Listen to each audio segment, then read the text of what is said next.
Well, hi there, everybody. I hope this is live streaming. Sometimes technology gets the better of me, but I'm on my L plates, as a lot of you, I'm sure, can relate. So, welcome to today's In a Game of Winning TV show. I am beyond excited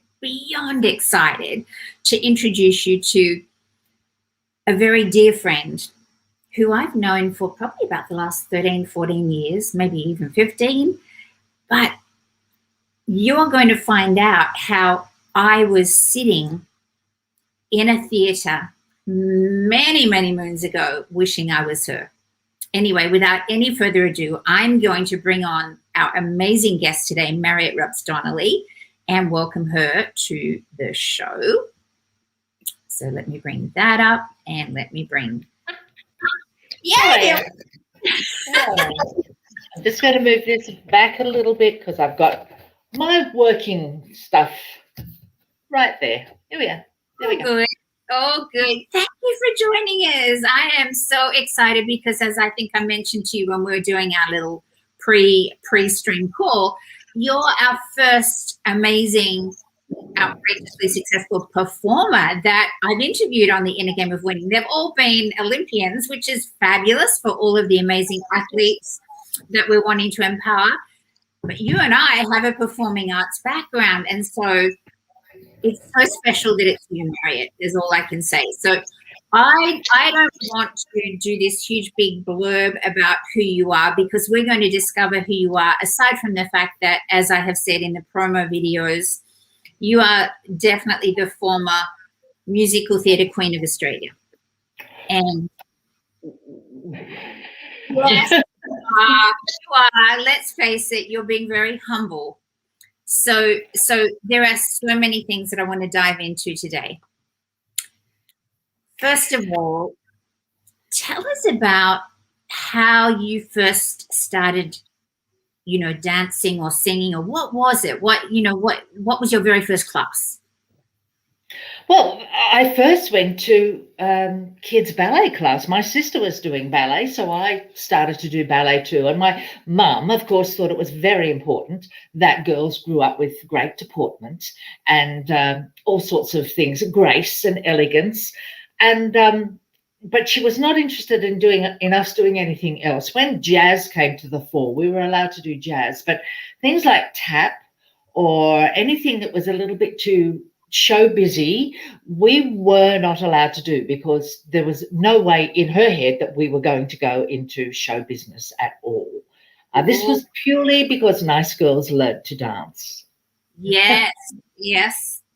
And Sorry, my mum, I asked my mum, did she ever, because she taught ballroom, but I said, did she ever go to dance classes? And she said her mother took her to St. George Performing Arts School or something, and this is back probably in the 30s or 40s or something. And when my grandfather heard about it, he said, oh, no way, I'm not having a daughter that's a hussy that goes into performing arts. So I'm having a bit of a chuckle about your mum. Well, yes. I mean, when you think back, the Prince of Wales, the one before, a couple of times before this, his mistress, or even many of the Princes of Wales before the one we have, their mistresses were actors. Yes. Or actresses. And so we, as a profession, were regarded as questionable. So you go to ballet. How old were you? Oh, I think I was about 7 or 8, somewhere like that. I remember the studio was in Cronulla, and I can't remember the teacher's name, but it wasn't my first studio. I went to a number of studios after that. But I continued all through high school, and I wasn't a ballerina. I mean, when you're honest about it, I have an atypical dancer's body, so I was far more suited to what we call hoofing, if you like, or show dancing, than I was to ballet. But I could do it, I think I went through to elementary, did my elementary exams, studied for intermediate. This is in the RAD syllabus, studied for intermediate and advanced, but didn't actually bother. And so, I could do it. So then you're doing ballet and you're doing jazz. And then in high school, something happened. Tell us about that. When I was 14, like lots of 14-year-old people, I started to sing and dance around the house to musicals a lot. And it was a big dream. I didn't ever think I could ever be in a musical. I didn't think I could sing well enough, but it was a big dream. And my father had all these World Record Club records, so I used to dance and sing to those. And then in my very last year of high school, and I danced at school a little bit in productions, but my very last year of high school, they decided to do a production of Carousel. And Carousel has a big dancing role. So I went along to be for the dancing role. And I remember we were in the music room and the English master was going to direct.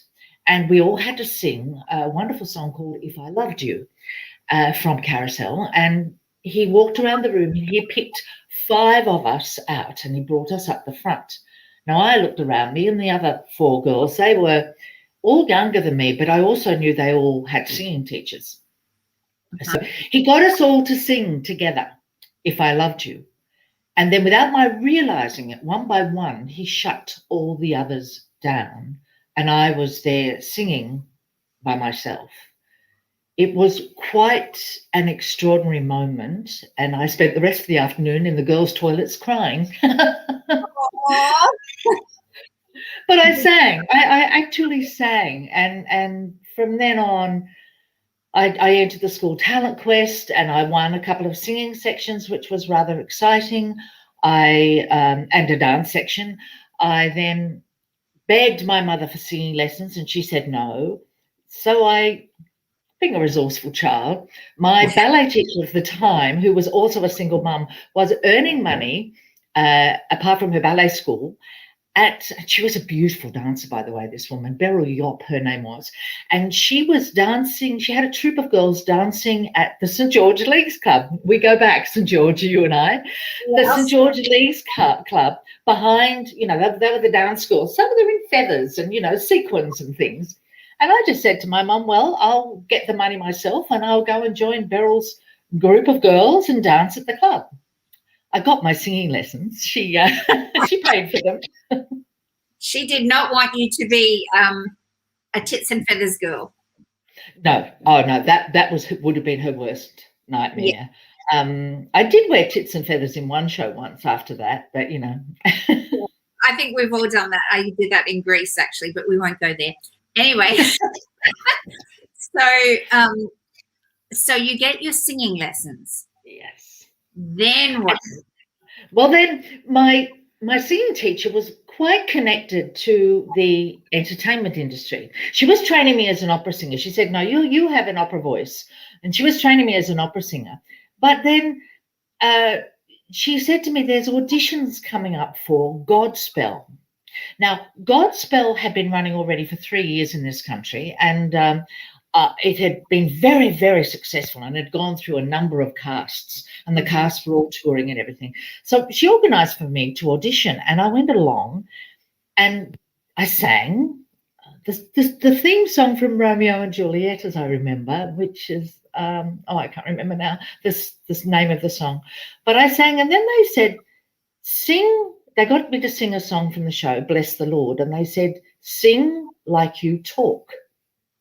Now, they were trying to get me to belt. I'd never belted before, but I managed to do that, and this song, Bless the Lord, had a top A at the end, which I could sing because I was being trained as an opera singer, and I got the role. And, of course, my parents were up in arms because I was at university by this time, and Mum, I think she was the main driver behind it. She sent me to the Conservatorium of Music for the head of singing there to tell me it would ruin my voice. She sent me to the university counsellors to tell me that there was never a career in the theatre and I should continue because I had one subject to go at uni. I should continue at uni. But with my sister's backing, bless her cotton socks, I said no and I accepted the role. So that was it. I was in. Age 19, you were in your first musical? 21, I think I was by then. Yeah, 21. It was exciting. Yeah, so that was really, even though your singing teacher had said you have a voice for opera, that had been your vision all along, hadn't it? Yes, absolutely. And, Godspell was a great learning show. I learnt an enormous amount about how to perform and how to sing in a very different way, and the consistency of 7 shows a week. And we were touring too. So we, do 2, 3 shows in a place, pack up, set up, get in the bus, go somewhere else. And the consistency of that was extraordinary too. Yes. And when you say consistency, you mean consistency of the quality that you were putting on the stage. Yep, and you were tired, and you would sleep on the bus, and it's a bit like a rock tour, really. You get there, you set up, and you're on that night. So you have to really work very hard to keep a consistent performance going. And I learned a lot about that, and I get really annoyed if I turn up sometimes at a matinee to a musical and I realise that the performers are not giving their best performance. They're playing. And yeah. So that reminds me, because I did fully choreographed fashion shows all through Spain, but we were dancing. It was virtually, we were dancing all of the clothes, I should say. And we used to get up to a bit of mischief on those buses, I've got to say. We would go to a 5-star hotel. We were the pasarela, they called it, which is a Spanish word for a T-walk. What do you call it? A catwalk. Yeah. Pasarela would be different because we'd be in a different ballroom every time. We'd arrive in this 5-star hotel and we'd do a lighting and sound check. We'd do the show, and then in the evening, the PR guy for the hotel would take us out dancing, and we'd kind of crawl out of bed at I don't know what time in the morning, hop on the bus and go to the next place, and they'd take us for lunch. And we also did get up to a lot of mischief in the show. Not in that show so much as I stayed on and I went off to Greece afterwards, and we were in the top nightclub there. And oh my goodness, that consistency of doing the same thing every night. We really did do some very naughty things to each other that the audience had no idea was going on, just to keep it, I guess, fun. Did you ever do anything? Yeah. Yeah.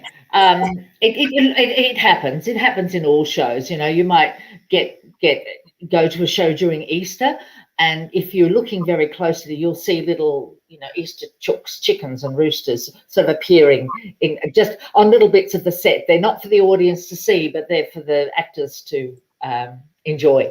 And it does keep us fresh, and I understand that. But I tell you, I did, not long after I started my career, I did a show with Ashton Circus, which is a touring circus, and they had a pantomime. So we were all actors and dancers in this show, this pantomime, but we were touring with the circus. Nobody works harder than circus people. My gosh, they taught me a lot. On Saturday, we would do 3 shows, a morning show, an afternoon show, and an evening show. And in between shows, those circus people, and particularly the daughters of the family, they would be out selling fairy floss, selling tickets, and then they get all their feathers and things on and get on the horses and get on the trapeze, and then they'd be back out there selling tickets and selling fairy floss. They were amazing. And of course, the tent is we were in the height of summer. It was January. The tent is boiling, really hot. I got so skinny. I was very proud of myself. But dancers. But the tent was boiling. It was an amazing thing to do, and to recognise again that there are some people who earn their money. Yes. Really work hard for it. It's not an easy gig being a circus performer. And even being a performer, full stop. I think the work ethic is involved in getting to the top. So you were in Godspell. Yes. And what happened after that? Well, then I went into theatre and education, which is really interesting. And, I have to look at my bio to actually know what I did, because I think I can remember. I think I can remember. But I did. I went into theatre and education for a company called Pageant Theatre, and they were touring. And I'd seen them when I was at high school. I'd seen their performances, and they were touring around the schools. And it was a massive learning curve. Once more, you'd be setting off at 6 o'clock in the morning and you'd be at a school at 8 setting up. And I didn't play the guitar, but in the middle of winter, the guys who were with me playing the guitars would be in double pairs of gloves trying to keep their hands warm so that right on the dot of 8:30 or 9 when we were going to do a show, they could play. It was... and, you know, your voice had to be up and singing by 9 o'clock in the morning, and you'd do 4 shows a day. You'd do 2 at that school, a primary school or a high school show, and then you'd go to another school and do 2 more there. And there was a really wonderful man, Michael Caulfield, who ended up running a very big production company in this country. And he wrote some of those shows and directed them, and he taught me so much. He was amazing, truly an amazing man. He's still alive, by the way. I shouldn't talk about him in the past tense. But it was a great, once more, enormous learning process. I've been very lucky. I was not pushed beyond what I was capable of, but I was pushed enough to be able to learn much more. Yeah. I think that a lot of young performers out there as well think that they're going to finish doing full-time and land this amazing big gig, and that's not usually the case, is it? So you've done these things, and then what did that particular performance lead to after that? Well, I went into the circus then, and I worked around that, but then I got this wonderful show and I was back at uni by this time, working at night, so I couldn't tour, and I got this wonderful, or studying at night to finish my one last subject, which was Italian. I got this show called Roar of the Grease Paint, Smell of the Crowd. It is one of the most extraordinary musicals written by Anthony Newley and Leslie Brooke Hughes. And out of that musical had come 13, I think, hit songs. Things like Who Can I Turn to When Nobody Needs Me? That wonderful hit, Feeling Good, that Nina Simone did, and that Michael Bublé made a hit out of. That was in that musical, and I got to do this musical. And there was a lot of young people in it, but there was it wasn't a big group, but in that musical was the first time I worked with a wonderful young man called Tony Sheldon. Now, Tony Sheldon, bless his little cotton socks, went on to play in Priscilla, the big musical Priscilla. He did it in Australia, he did it in London, and he did it in New York. And of course, now he is recognized as a great Broadway star. And we were both in our 21, 22, something like that at that stage. And he said to me then, he played for us. There were a couple of singer dancers in the cast, and he played for us some of the music from A Chorus Line. And he said, there is a fantastic musical which you have to be in. You have to be in. And so I didn't do that next. I did a big show called Sgt. Pepper's Lonely Hearts Club Band on the Road, which was a big rock show. And it was my first really big musical. And the director was an American director called Tom O'Horgan. And he had directed Hair on Broadway, and he directed Sgt. Pepper's on Broadway. And he came out, and we were in this amazing show. It really was quite an amazing show. And it was the first time I met a wonderful Australian dancer choreographer called Ross Coleman. Now, you would know of Ross Coleman, Catherine. Yes. He's no longer with us, but he was wonderful. And his talent was extraordinary. And the show wasn't working, and Tom had gone back to New York. And the producers just turned to Ross and said, you have to fix this. And all he did was fix the bows. But he made them, the show was quite spectacular, and the singing was incredible. And there were all these great rock musicians in there. An American woman called Elena Reed, who is no longer with us, a fantastic Australian singer called Brenda Kristen, who was a real pop star. The extraordinary Doug Parkinson, who only passed recently, and the most glorious voice, and he was still singing into his 70s around the traps here. Really incredible people. And but Ross, so the show was spectacular, but it sort of died at the end. And Ross came in and he choreographed the bows. And the show, I mean, he just made the ending into something worth applauding. And it changed the show. And you started to realize how exceptional his talent was, but also his performing nous. He really knew how to make a performance work. And of course, then the chorus line auditions came up. I did a couple of little things around the clubs, a little play, and Paint Your Wagon, which I played the lead in. Taught me about playing a leading role, and that was around the clubs. Wonderful musical, and a little bit in Snow White and the Seven Dwarfs, playing the Wicked Queen, and then a chorus line came in. And of course, I worked with Ross again in the chorus line. He played Paul, and he was a wonderful Paul. And it was probably, I was already having acting lessons, but it was probably the most life-changing piece of my career. I'm still in contact with all of the chorus line people, both here and overseas. And a lot of them aren't with us anymore, but they're just, it's just a wonderful thing. And those of us who've been, as we call, on the line, we really get it. And I think, Catherine, that was the first musical you saw me in, wasn't it? That was me. I was in the audience with my mum and dad, and I just went, that's what I want to do. Yeah. It was amazing, wasn't it? It was a show, really a show about dancers, but it was a show about all of us. And years later, there was another production, and we old chorus line alumni, we get invited to the new productions, which is lovely. And I took my husband to see it.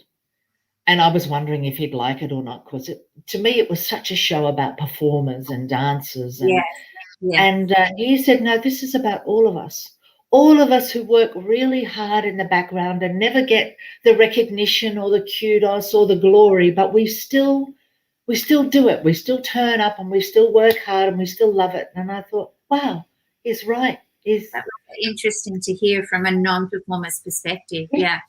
And you need to tell them, of course, what role you played. Well, I played Val, which, and Val was, hang on, I actually got myself a photo here. This is me. Awesome. There I am. I played Val. Now hold it up longer, Blossom. Bring it back and hold it up a bit. Hold it up a bit. There I am, playing Val. Now, if you put it slightly to that way, you know, so we can see you and the picture. Okay, there we go. And hang on, there I am. Yeah. Is that right, or I'm not angling it right? Hang on, bring it in. Bring it in. There we go. There we go. That's it.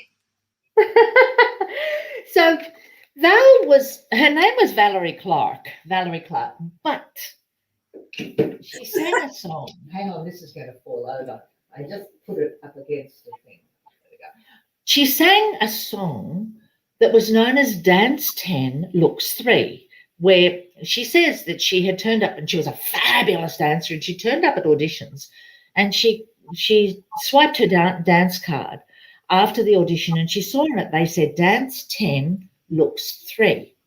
Well, Valerie then realised that she had to do something about the way she looked. So she went, and this is a true story. This is a real woman. All these people in a chorus line were real people. It was based on their real lives. She went and got everything done. She got a nose done. She got a chin chiseled. She got her boobs done. She got a bum done. She got her legs lifted. She had everything done. And, of course, then she started to get work. So even though the song was called Dance 10 Looks 3, it is commonly known as Tits and Ass. And that's what she sings, Tits and Ass. She sings that through at her section of the show. And it was a wonderful song. Give us a chorus. Come on. Tits and ass, bought myself a fancy pair, tightened up the derriere, did the nose with it, all that goes with it. Tits and ass, had the bingo bungles done. Suddenly I'm getting national tours. Tits and ass have changed my life. They'll sure change yours. Love it. I didn't know you were going to make me sing. You had no idea I asked you to do that. I'm sorry about that. That was, but you know, good on you for just jumping in. That's what a performer does, huh? Some of those songs, they still sit in your voice. And it's funny that tours thing, that was always a send up. There were a couple of notes like that, and she would send that up and sing it quite classically, which was interesting. But yeah, I haven't sung it for a long time, and it's not a song you can sort of sing as an older woman, really. But hey, I'm so glad you did it. You know, I can still remember every word of every song of Chorus Line.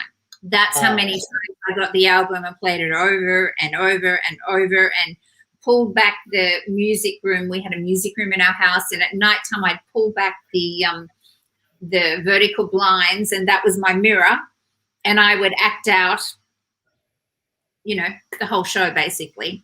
Oh, darling. Charity. I was Shirley MacLaine in Sweet Charity as well. You know, I did it all in my little music room. I was, when I was 14, to Shirley MacLaine in Charity, and I was Barbara Streisand in Funny Girl and in Hello Dolly, because I saw the musical. So we do it. But, you know, there is a line in a chorus line. It's right at the beginning, and Paul sings it after we've done the first audition and the big opening dance number. And the opening of that show was just such a trip. I'm sure everybody's, if any performer has seen it, but you know, you're practicing a routine, and you are the lights go up, and all the performers, all the dancers have got their backs away from the audience.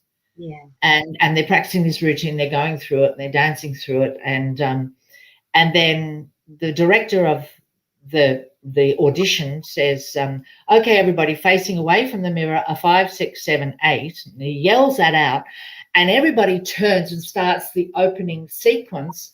And so we turn, face the audience, the lights blaze up, and of course it's an extraordinary moment, and the audience just goes berserk. Mm-hmm. And it's an incredible thing when it's your opening night or your first preview, and you are there, and this thing happens. It's amazing. But at the end of that sequence, we have to walk forward with our photos in front of our face, and the director picks who he wants to stay on. And there's a little bit of a song that Paul sings, which is, who am I anyway? Who am I anyway? Am I my resume? That is a picture of a person I don't know. What does he want from me? What should I try to be? And it just goes on, and it's, but that line has recurred through my life. Who am I anyway? And every time I feel a little bit at sea, it comes back. It's like this memory that goes, who am I anyway? Do I know? It's a really interesting thing. But, you know, of course, the audition for a chorus line for the show was exactly the same as the show. They took you through, because the show itself is about auditioning for a big show. Yes. And the audition you did for the show when you were trying to get in was pretty much exactly the same. So I turned up in Sydney, and there are about 130 girls, or 150, something like that. And all they got us to do was to do a time step and a double pirouette, which we did. And then they eliminated down to 30. And it was not just on you had to be able to do the time step and the double pirouette, but it was on how you looked, because they were casting to honor the people whose stories you were telling. So you had to have a look that worked for that character, and if they saw any personality. And then we sang. Yeah, then we sang, and they brought it down to 12. And then we danced. And they brought it at the end of the day, they eliminated to 5, was it, or 7, something like that. And they said, you'll be coming back. And that was it. And then they brought everybody back, sort of the 7 or 5 from every city they'd auditioned in. and a couple of other people that hadn't been able to make the audition that they wanted to look at. And they brought us back all together, and they lined us up on the line, and we didn't actually have to sing and dance that day. Maybe we did the routine, I can't remember. But they lined us up, and then they said, okay, they got people to step forward, just like they do in the show. You step forward, you step forward, you step forward, and we all step forward. And you realise too, when you were lining up on the line, the people next to you were the other people going for your role. Yep. So, yeah. Been there and done that. Not chorus line. Yep. Anyway, they got some of us to step forward, and we all stepped forward, and they said, can you wait outside, please? And we waited outside. And I looked around me as we're walking outside, and I think there's some damn good dancers left in here. So obviously we didn't get it. And we waited outside, and then they sent the other people outside, and they told us not to talk. They told them apparently not to talk to us. What they had said to them was, you will be the understudies. You will be in the show, but you will be the understudies. And you'll be playing maybe slightly different roles. So some of them would be first understudies, some of them would be second understudies. One of them, who was an extraordinary dancer, and I was surprised that she wasn't in it, she was to understudy Cassie. They had decided to bring an American girl out to play Cassie, and the Australian girl took over later. But anyway, then they brought us back in. We came back in, and we stood there, and we were all really nervous and standing there, and they said, you have the roles. And of course, we're all crying and so on. And then they said, remember this, because every night you have to go through this process. Yes. So remember how you feel now. Remember the nervousness. Remember the tension. And yeah, it was pretty amazing. Pretty amazing. And I do remember Pamela Gibbons. How old was I? No, how long were you in the show? 12 months. We ran the show for 12 months. We opened in Sydney. We then went to Melbourne. We only did the two big cities. We didn't do Adelaide or Perth or Brisbane. And, you know, they were big, long seasons. And I think we probably all got really sick after it closed. I know I got the flu. I got very sick with the flu. I had been sick once during the show, only once.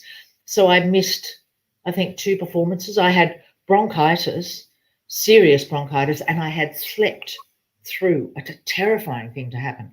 I had slept through the performance, or through the opening, and slept through phone calls of them ringing me to say, where are you? I was so sick. Yeah, it was, I honestly felt dreadful. But you know, slept through my alarms, slept through everything. My body just said, no, you're not going in. Because my body knew if I could get on my feet, I would be in there. Yeah. And it just said, no. So you and I remember.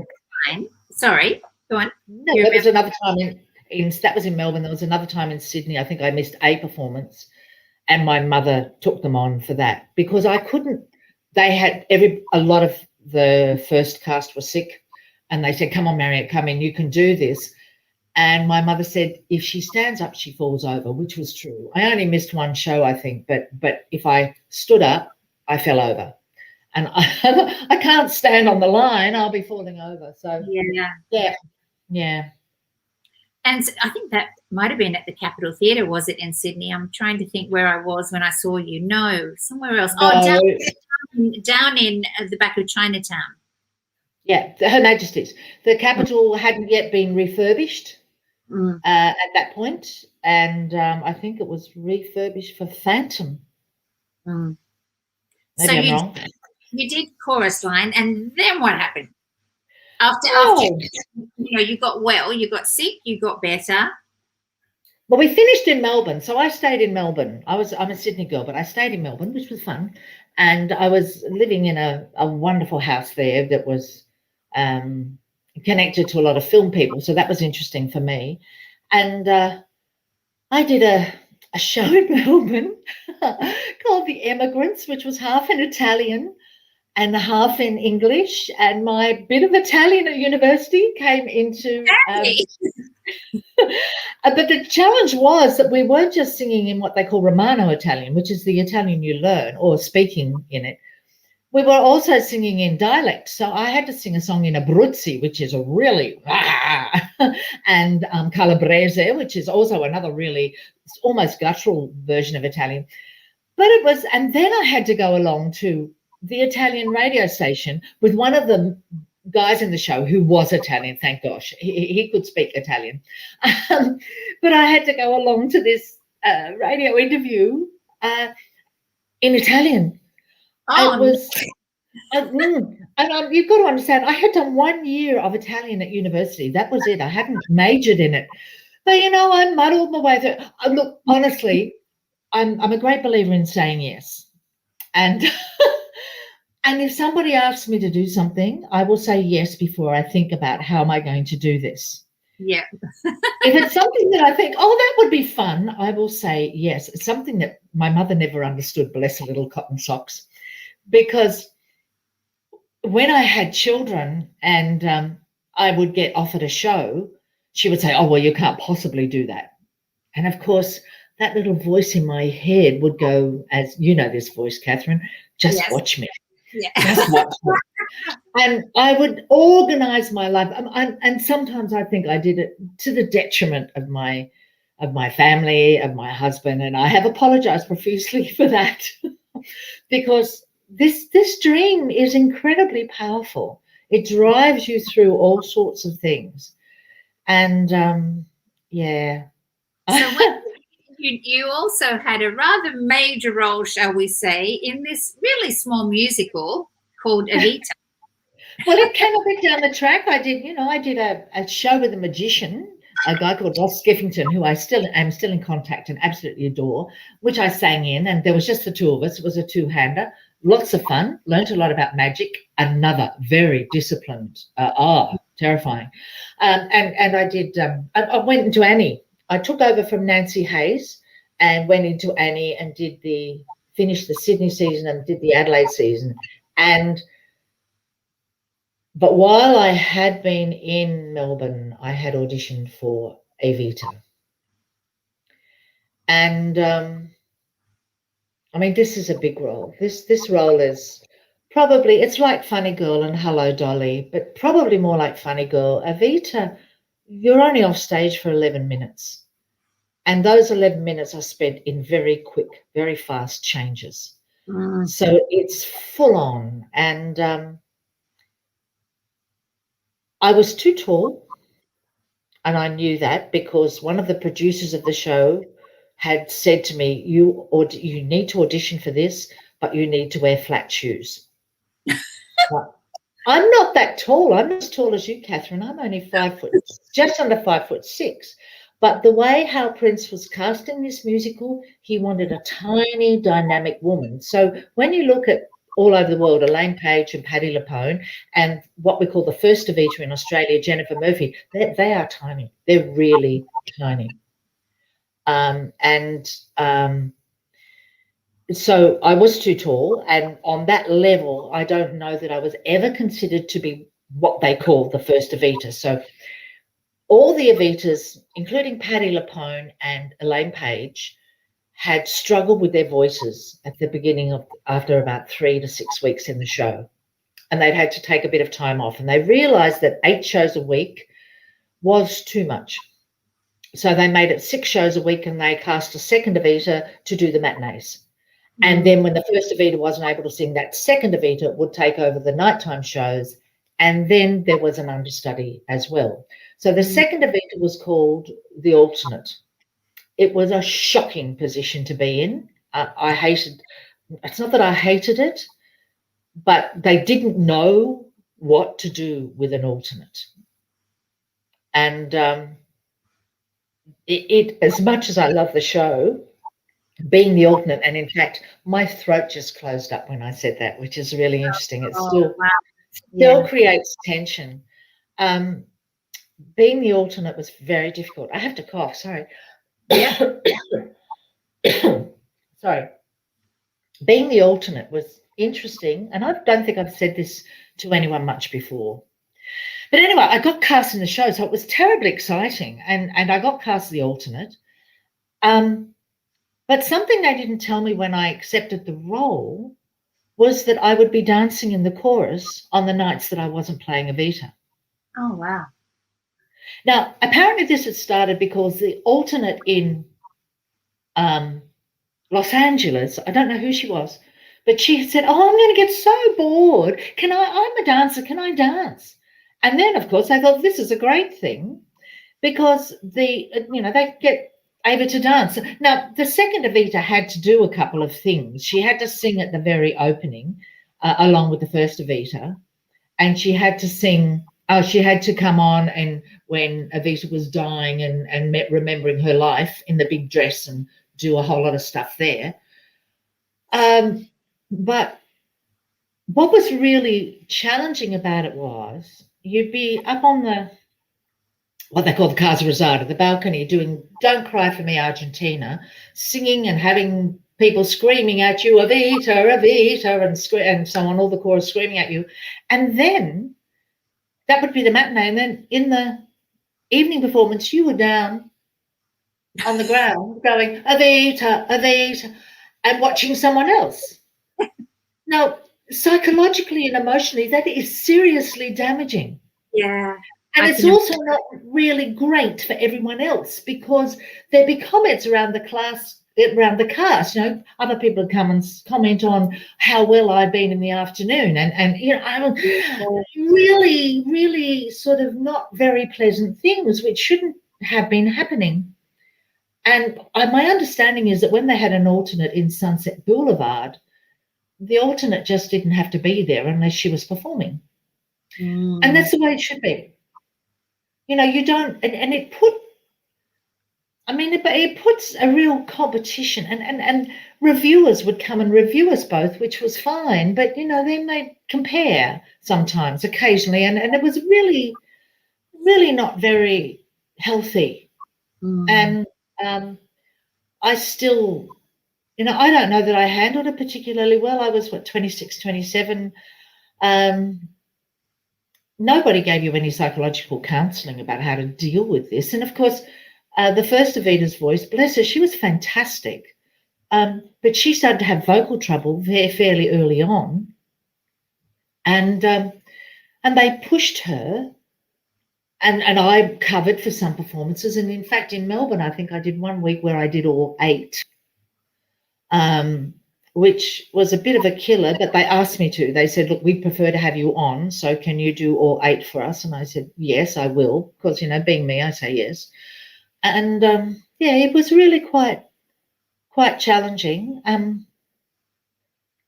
but wonderful. And I got to do it again. And we're talking like 10 years later. I think it was I'm just looking at the posters up there, 1994 or something. Yeah, 1994. I got to do it in Perth, and I was asked then to play Evita, and I had an alternate. And bless her, she played the mistress in the cast that I played Evita, so she got a role, I thought that was great. She was the mistress, and then matinee, she played Evita. But it was wonderful to do again. We just did it in Perth for 6 weeks, and it was wonderful. But by then, I was in my 40s. Early 40s, and I remember how hard it was to dance the role. I remember it being tough, but it was an opportunity that musical performers don't often get to recreate a role that you've already done. So I loved it. And that role has followed me around a bit. In Forbidden, I did a show called Forbidden Broadway. I had to do a send-up of Don't Cry for Me, Argentina, which was Don't Cry for Me, Barbara Streisand. Oh. And I'm surprised at the amount I get asked to sing it because it's not such an exciting song, Don't Cry for Me. And it's a speech. Very well known, though. Yeah. Yeah. And so, but yeah, it was an extraordinary thing. It was, and then I got pregnant. Seriously. I mean, I did a one-woman show. It was way, I don't know, must have been at the early 2000s, called Don't Cry for Me. Somebody asked me to do this. And I remember at the end of the first act, I remember saying I wrote, and there I was standing in the center of the stage in the spotlight with my arms above my head, and I found out I was pregnant. And it was, I wasn't trying. I had married my husband a little earlier that year. I was not trying to get pregnant. I had taken over the role because the first Evita had retired from the role, and I had taken over. It was, it's funny what your body does. There's this thing, called the curse of the white dress. And they say that anyone who's played Evita starts to believe in themselves as something extraordinary, something special. And it's the curse of the white dress. And they get difficult to work with and all sorts of things like that. I don't know if that happened to me, but other people would say. But maybe my body was saying, you're not going to get the curse of the white dress. We're going to stop this. I don't know, but yeah, I got pregnant. And it was initially shocking, but ultimately, of course, wonderful. And a very great Australian musical theatre star called Jill Perryman. Mm-hmm. Her husband was in Evita, a wonderful man called Kevin Johnston. And I told Jilly first, I said, Jill, I'm pregnant.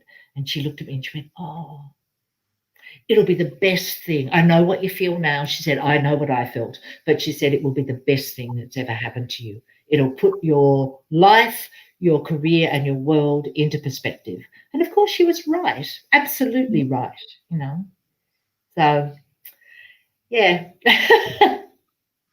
What a journey. So I know that there will be some people that I'm going to be tagging if they haven't been watching as well, that I know that they're aspiring to going to Whopper and becoming a musical theatre star.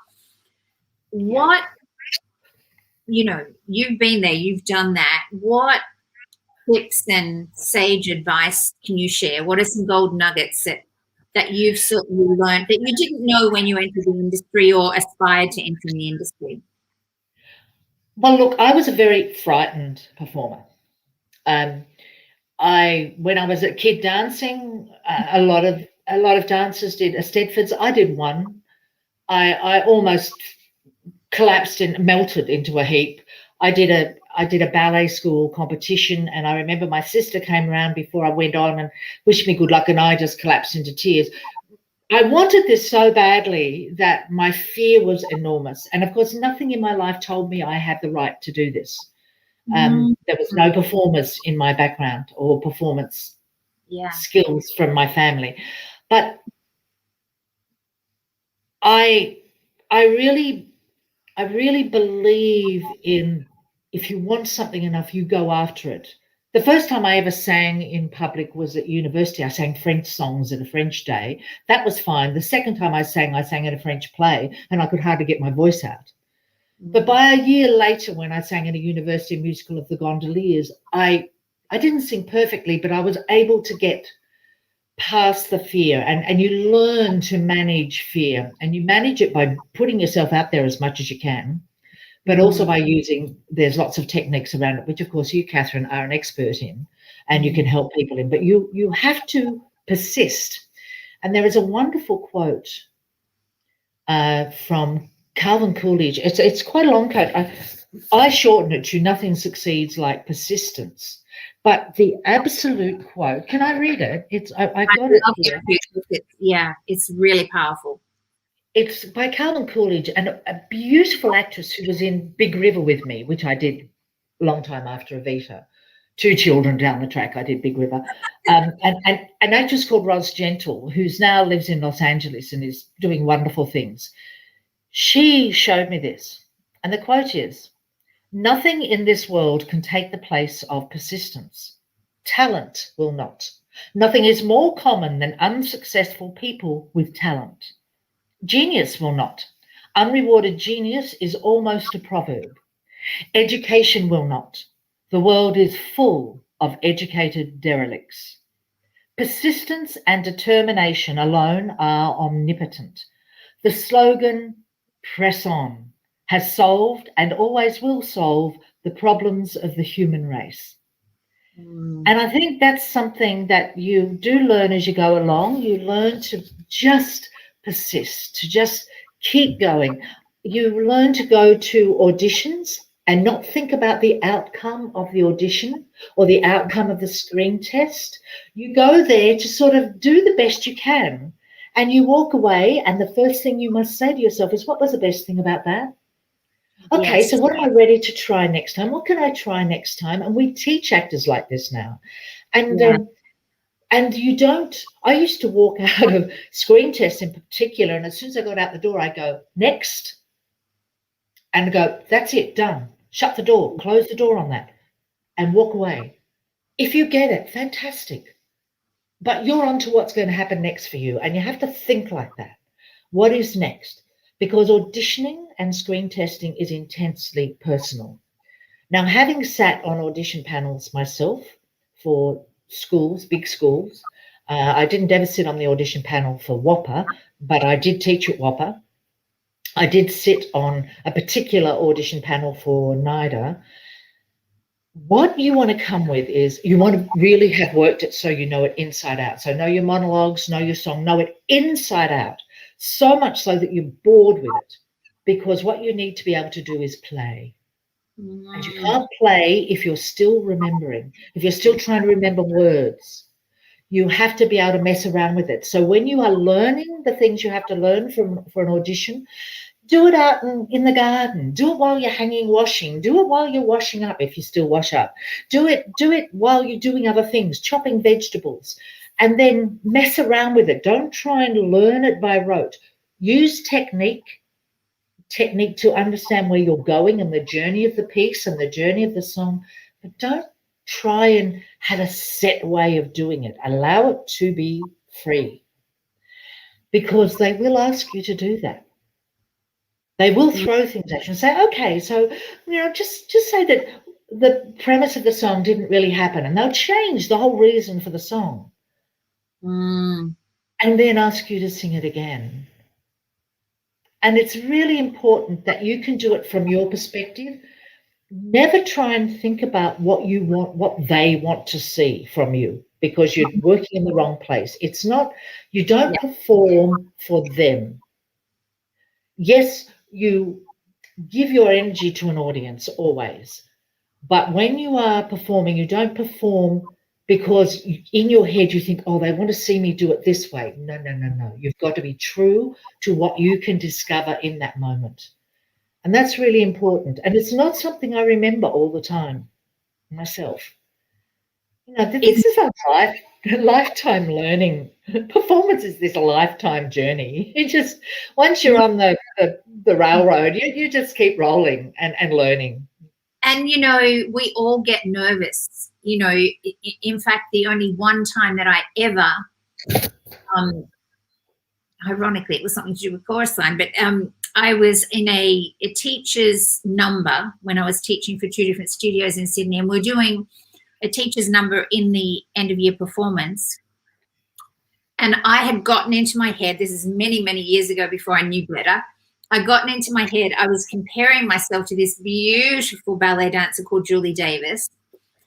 And we were doing sections out of a chorus line. We were doing At the Ballet and the da-da-da-da, the whole thing, right, as a teacher's piece. Well, I had gotten so much into the compare and despair game that instead of being nervous side stage, I had no energy whatsoever. And I had no butterflies. And, I'm sure you'll agree with me, it didn't matter how nervous I was. As soon as I heard, the first beat of the number that I was meant to enter on, the nerves disappear and you're on, because you have rehearsed it, you've done the work, and you're in the zone. I'm in the wings for this, Mariette, and I was not nervous at all. I think I'd gone beyond nerves to numb. I put in the most mediocre performance I'd ever done in my life. I was so humiliated because I did it in front of all the parents and all of the kids and everyone else. And going, oh my God, they're going to think she's a dancer. So when I had my performing arts school, I really learnt from that being nervous is important, and make nerves your friend, because I say in my book, invite your nerves to the party, because you need to invite them in and then transform them into performance energy. And I had this whole process that I would do with my kids, and if we were side staging in a Stedford waiting to go on, I'd say, are you nervous? If not, hurry up and get nervous, and then we did our performance bubble, where I get them to breathe in their favorite color and breathe out the nerves, and breathe it all the way down to the soles of the feet, and have roots of the tree going out of the soles of their feet. And then I get them to come up and get their butterfly net. And I said, even if you think you don't have any more butterflies, just go in there and find them and put them in a V for formation, underneath your belly. And then they would go on and shine. But I think that so many people don't realize that whether you speak to a singer or a dancer, an actor, a musician, or a triple threat like you, we all still get nervous, and that's a good thing. Absolutely. Absolutely. And it was interesting because my light's changing. Let me just move a light around. I've got an open window, so the light was changing. When we do a performance like Evita, which I did it for 14 months, right? So that's a long time, but there's still stuff you can discover and so on. But I found that I'd be standing side stage waiting to go on, and I'd be yawning, and I'd think, why am I yawning? But in fact, nerves take different forms. I was still nervous, but not like jittery nervous. And yawning, I'm trying to get oxygen in. I'm trying to get more oxygen to settle it and to calm it down. I have a wonderful actor friend called Tony Priest who says, don't make your nerves famous. And this is a really interesting thing. I'm picking up on what you said about putting the energy out there. When you get on stage, you manage your nerves. And it is because nerves is just energy, of course. And Exactly. You're putting it out there, so you're using it up. And his thing is, don't focus on them. Don't say, oh, I'm so nervous. You will mess up. Just accept. And you said that too, Catherine. You just accept. Don't make them famous. Don't focus on them. Focus on what you have to do. And if you do put your focus in that place, then you're in a much, much better place to perform than if you're, sort of focusing on nerves. But me and my yawning, I used to think, my goodness, what am I doing? And then I realized, and it was something that we have a scientist in Australia called Dr. Carl Kruszelnicki. I don't know if you know of him, but people ask him questions about all sorts of things, and he's a very clever man. And he said, we don't know why we yawn, but we yawn because we change state. We do know that. So if you get nervous, that's a change in state, so you might yawn. If you get tired, that's a change in state, so you might yawn. And I thought, oh, well, that explains it. I'm nervous and I'm yawning. Yeah. But it was a weird thing to be standing side stage about to go on for 2 hours of full-on work and be going, oh. So let me ask you this.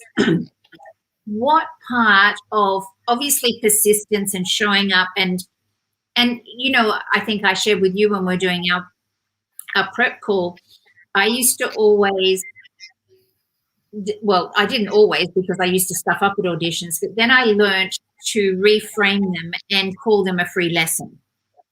And the moment that I called them a free lesson, then there was no pressure on me to get the job. And of course, every time I went in just to have fun and it was a free lesson, I would land the job. Every time I wanted the job, I hope I get it, out of course, I wouldn't get it. So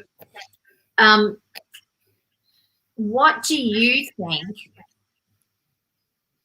has, aside from your actual talent and your persistence, what part of the inner game, because it's the inner game of winning, so what part of the inner game do you feel that you didn't have when you started that you have now? And then when you do occasionally coach people, which I know you don't focus on a lot, you obviously coach CEOs and their presentation skills and things like that.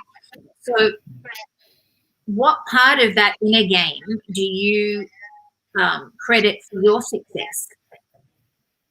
So beyond persistence, it is the ability to manage the fear, and I do it by recognizing that it's never about me. Mm. One of the There's another quote that I hold very dear to. It's a quote from an E.M. Forster novel, and I'm not sure if it was Remains of the Day. I think it was Remains of the Day, which was also a movie, or one of the other ones. But my husband brought it to my attention because the quote is, "Only connect the passion and the prose." Now, it's a fairly deep quote, but one of the things that I found interesting, and I did quite a lot of work after the Evita, after I played Evita, I did quite a lot of work, but then I was teaching a lot, and I was upset that I was not performing as much. Mm. But then at one point I realized that I had to understand why I performed. When I wasn't driven by anger at my parents or people trying to stop me or people telling me I couldn't do it because I had children, when I wasn't driven by that, I had to find another driver. And I realized that in fact why I do what I do, and it's why I do anything, is because I love to connect to people. Mm. Not on this level, yes, very much, but very much on an emotional level. And I can get that. I can get that performing. I can get that teaching. I can get that having coffee. I can with somebody. I can get that networking. I can get that speaking. I can get that doing all sorts of things. And once I realized that to make a connection with somebody, you have to give your energy to them, and you have to always be looking for the piece of them that you can connect to. So Mm. therefore, you're not looking at yourself anymore. And that's what keeps me going now when suddenly I have to do something. And I did have to audition not so long ago. I did it okay. I wasn't right for the role and I knew that, but I was asked to do it. So I went along to see how I'd manage. Because it's been a long time. Mm. I don't know that I've actually auditioned since I played Evita. And I've done quite a lot of work since then. I've just been offered things. Yeah. So, oh no, maybe Big River. When I played Big River, I had to audition. But anyway, um, I I went along just to see how I'd cope, and I had so much fun.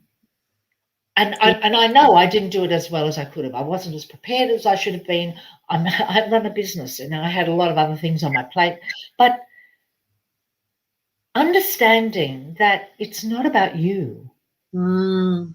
it is always about that connection and how you can get that audience to feel something, and how you can work on them and work with them, and the gift that art gives. I saw another quote recently by Tennessee Williams. I can't give it to you because it's not, it's long and it's not in my head. But he talks about art bringing people home. Art Mm. has the capacity to bring people home to themselves, to an understanding. And once you realize that, you can take that into every part of your life. Mm-hmm. So, from my perspective, it is when I walk into something now, no matter what it is, it's not about me. And I consciously work on that. I hope that helps. I Um, very much so. And what would you in kind of wrapping all of this up, I want to know what would you say to your little 7 or 8 year old self if you could hover above your timeline and go back down and give her a little bit of advice? Now you'll make me cry. What would I Mm. say? I'd say I know you want this badly. You will have it. It will happen for you. You just keep going. Doesn't matter how badly you sing here, or how you can't manage that, or how you think everybody is so much better than you.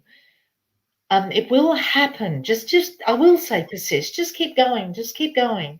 But I'll Mm. also say life is long, and many things happen to you. And all those things that happen to you belong in your creative process.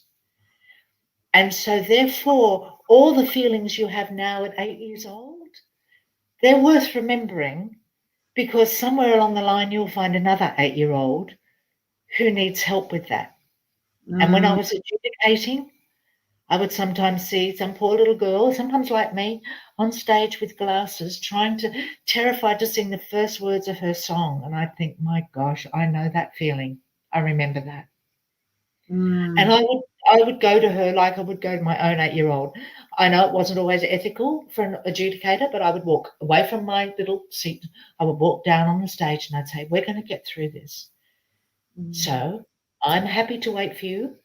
And what I want you, I will stand here and hold your hand if you want while you sing. Or I'll go back to my seat and you can sing without me there, or I'll sit right next to you, however way it's going to work for you. Because if somebody had done that for me when I was little, I would have been helped, but I had no one. And that's no judgment on the people around me. Ultimately, I had my sister who took me. I did what she wanted to do, I think, and she took me. She took me past the fear of what my parents wanted into my audition for Godspell and said, you can do it. Just do it.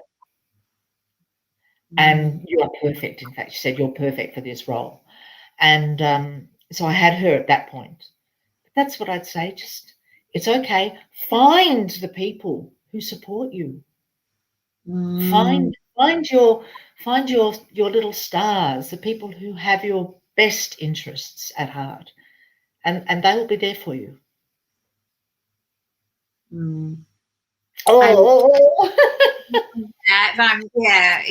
It's a beautiful, beautiful way to tie this amazing journey up with a bow, because I know that if people are, take the time to listen to this, there are so many gold nuggets in here, Mariette. I'm so appreciative of this. I mean, we could talk for hours, as you know, but I think we're past the hour. Yes, we're just sorry. No. I don't actually have a set time that I do these, to be honest. But the first one was about 45 minutes, but I have found that ever since then they've been about an hour-ish, because I just know that I wish that I'd had this sort of thing where I could listen to people that have been there, done it, the mistakes they made, the things that, can go wrong and how you cope with them, all those sorts of things, because I certainly didn't. Do you know what I mean? I had people telling me I was too old, too tall, flat feet, turning hips, forget it, even though I didn't want to be a ballerina, they were just seeing me through their focused eyes of ballet. And as you said, finding the people that believe in you. If I had not found Margaret Chappell, beautiful Chappie at Bowden Pieces Dance Centre, she never, ever, ever made me feel inadequate, ever. She always encouraged me. She focused on developing my weaknesses, and she acknowledged all my strengths, so that I went into that room with my head held high. And then, of course, going to London and finding Una Billings PV School of Dance, and Una believing in me and saying, you should try out for full time. And of course, I recited to her the things that I've been to. Oh, no, I'm not good enough. I'm too old, I'm too tall. And she said, darling, she said, you've got the body, you've got the style. She said, your ballet needs help, but we can fix that. And so those sorts of people that believe in us, I would never have turned professional had I not found Una, and I certainly wouldn't have ever taught as well as I have without Chappie's help. So I remember Chappie. And Lucy, one, and Max, and all those guys at Bowden Visas, and Ramon is still teaching dance at Sydney Dance Company. I know, but you remember when Chappie, you'd do an exercise for Chappie and she'd stand there beaming and look at the class and go, oh, beautiful, you are all so beautiful. Gosh, she made you feel good, didn't she? Yeah, and that's what, if there are teachers watching this, which I know that there, some of the teachers that have actually locally here that came to my Inner Game of Winning. There's 2 different studios. And if we're watching this, I know that they're already doing that. But just to really, just really bring that home, that we all need those people to believe in us and lift us up, because it's a tough industry. We're looking in mirrors as dancers all the time. We're playing what I call the compare and despair game, which is what you've mentioned. And, all those things shoot us in the foot, because then we can't be as brilliant as we could be if we're, comparing ourselves to everyone else. I always say, instead of comparing and despairing, compare and dare to be your best version of you. And I think that's very much been your journey of, persisting and, right down to the song, Who Am I Anyway? I think we're all still discovering who we are. I don't think we ever stop discovering, hopefully, until we actually, take our last breath. No, it's true. It's true. And you will be the best performer you can possibly be the day you die, because, you will have learned everything you need to learn at that point. Yeah. But we won't talk about dying to end. I want to talk about No, but, you just keep learning till that very end point, and you think, oh, yeah, that's how, yeah, good. Yeah, and I think it's really lovely for people to know, like people always say, oh, once a dancer, always a dancer. I go, yeah, I do my soul-fit dance class, and I think I shared with you, I turned up with all my feather boas so that we could actually do this amazing birthday dance for our beautiful Natsuko, who's possibly listening to this. And it's like, it's such an amazing thing to have in our lives. Every time I walk in a room, people go, oh, my goodness, you've got such beautiful posture. Are you a dancer? And I think even if people are watching this and they're aspiring to being professional and they don't make it, because let's face it, here in Australia, there is a very limited amount of, dance gigs and performance gigs and musicals and things. I was lucky enough to dance overseas. That was where I did most of my performing, which was ironic because, being told I was too tall. Well, tall dancers were the highest paid in the world at the time that I was dancing overseas. So it was like, well, talk about prove your critics wrong. So I just want people to understand that even if you have this passion and you don't necessarily end up being a professional, there are so many skills that you're going to take with you into your life that are going to help you. I wouldn't be as comfortable as I am in front of the camera, and having been on all those, interviews across America. A lot of my former students are either Pilates teachers, yoga instructors, graphic artists. They've found some sort of a way to use their creativity. And they've got the discipline and the focus and the teamwork of having worked in a Stedford group. Like, there's so many gifts that that come from being involved in our industry. So I hope that everyone has enjoyed watching and listening, and I hope we can have you back sometime and keep on asking you questions, because I could keep chatting to you forever. Thank you. And thank you very much for asking me. I really appreciate it. Oh, thanks so much, Mariette. We will end. You can stay on, and we're just going to end this. So, and also, obviously, if you are interested in me coming to your studio and doing the Inner Game of Winning peak performance work, just let me know. You can find me on Facebook or the Inner Game of Winning on Instagram or LinkedIn or wherever. And, oh my goodness, I forgot to mention, and if you would like to keep in touch with Mariette, here is her. Let me see. Put my glasses on to do this one, I think. Okay, we're going to put, this is Mariette's LinkedIn profile.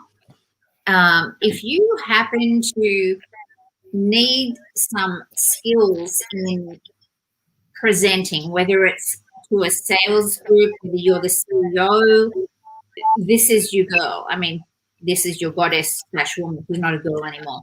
She's way more than that. I think, is it Powerhouse Presentations is the name of your business? Yeah, it's Powerhouse Presentation. But look, if you Google Mariette Rups-Donnelly, I am the only one in the world. Well, we do know that. But You can always find me. I can't hide. so as far as, taking presentation skills to a totally different level than anyone that I know, if you're ready to do that, this is the person you need to contact. So, Thank you.